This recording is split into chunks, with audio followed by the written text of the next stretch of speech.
زندگی نیست به جز نم نم باران بهار، زندگی نیست به جز دیدن یار، زندگی نیست به جز عشق، به جز حرف محبت به کسی، ورنه هر خار و خسی زندگی کرده بسی.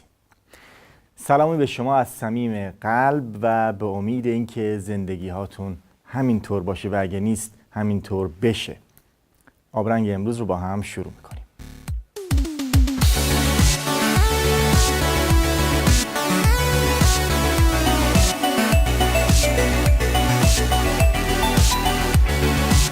حتما شما تا به حال دیدید که یک نوازنده یک ساز رو می نوازه، یا اینکه در یک حرکت آکروباتیک یک نوازنده حتی چند ساز رو می نوازه.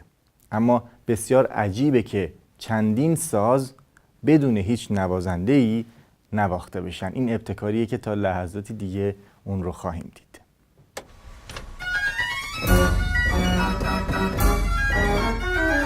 The first time I visited the Spillclock Museum, my brain caught fire. On that very day, the idea to build a mechanical instrument took form. 16 months later, we released the Marble Machine video.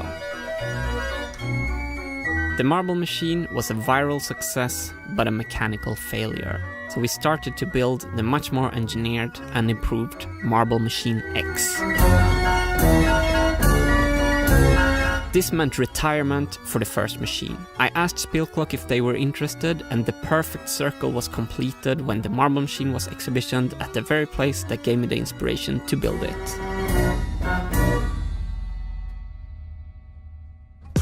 When I was back at the Spillclock to install the machine, I was again amazed by the mind-blowing mechanical masterpieces there. In this series, I want to share that experience with you and show you some of my favorite music instruments from the collection of the Spillclock Museum. In this episode, we're looking at the Phonolist Violina, an orchestrion with self-playing violins.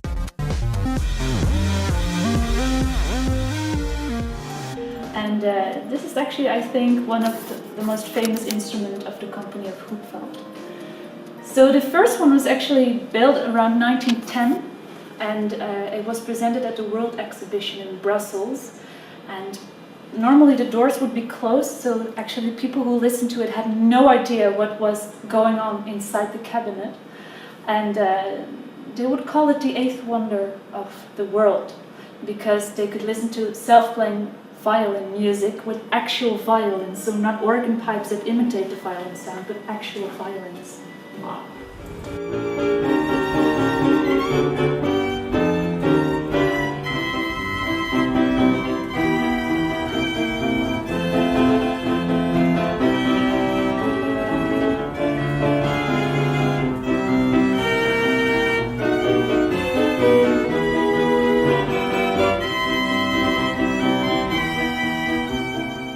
This round thing must be the bow then? Yes, exactly. Okay. So this is the bow, and it can turn around. And there are 1,300 horsehairs in there. So it took quite some time to make this bow. And it turns around, and sometimes it turns around a bit faster to create more volume, sometimes a bit slower to create less volume. And normally, if a human being is playing the violin, you would press the bow against the strings. But here it is the other way around, because the violin is pressed against the bow with just a little bit of air. So when they have to play, they're just pressed against the bow. And then when you want to pause, they retract again? Exactly, okay. Yeah. And you can see 3 violins, and they each have 4 strings, just like regular violins. But only 1 string per violin is actually used, and it's a different string on each violin. So together they have like a little bit the reach of just 1 violin, actually.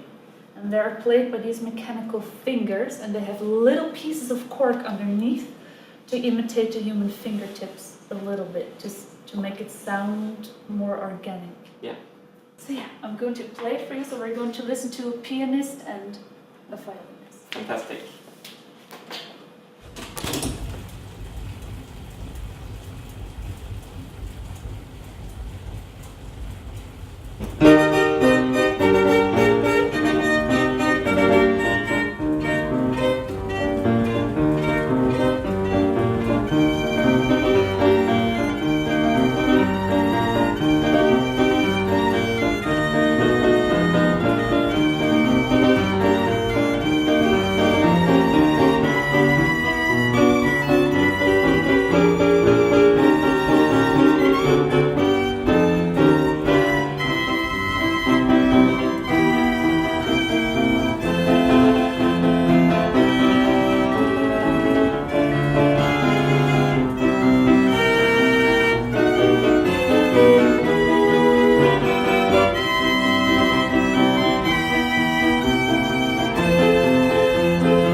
استیو کاتس یک انیماتور و یک تصویرپردازه که در لندن ساکنه. اون در آثار خودش به نقد جامعه مدرن میپردازه و بی‌آرمانی این جامعه رو نقد و بررسی میکنه.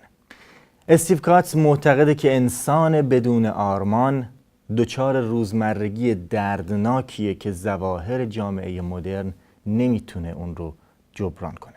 این دردناکی تا حدیه که وقتی انسان بهش پی میبره دیگه مرگ براش بیهوده و حتی دلپذیر میشه. با هم میبینیم انیمیشن در حال سقوط رو نگاهی طنزگونه به روزمرگی انسان در جهان مدرن.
آواره در شادی‌های شما، آواره در شادی‌های شما، این منم نشسته بر شبانه شروع در لحظه باور فردا. این منم خوشخوان‌تر از تمام گنجشکان، مرا در هلهله‌ها به یاد آورید، مرا در هلهله‌ها به یاد آورید، مرا در هلهله‌ها به یاد آورید، در چشم‌های پر اشکتان ببینید و در گرمای آغوشتان بیابید. من در روزهای پرفراق شما بی لحظه‌ای درنگ رقم زدم نامم را. من در روزهای پرفراق شما بی لحظه‌ای درنگ رقم زدم نامم را و چشمم اشتباه ندیده است. زیر هر درخت کوچک و بزرگ یا ضیافت شبانه و روزانه، شهیری را که نتوانستم ببوسم، گونه گداخته‌اش را هنگام وداع.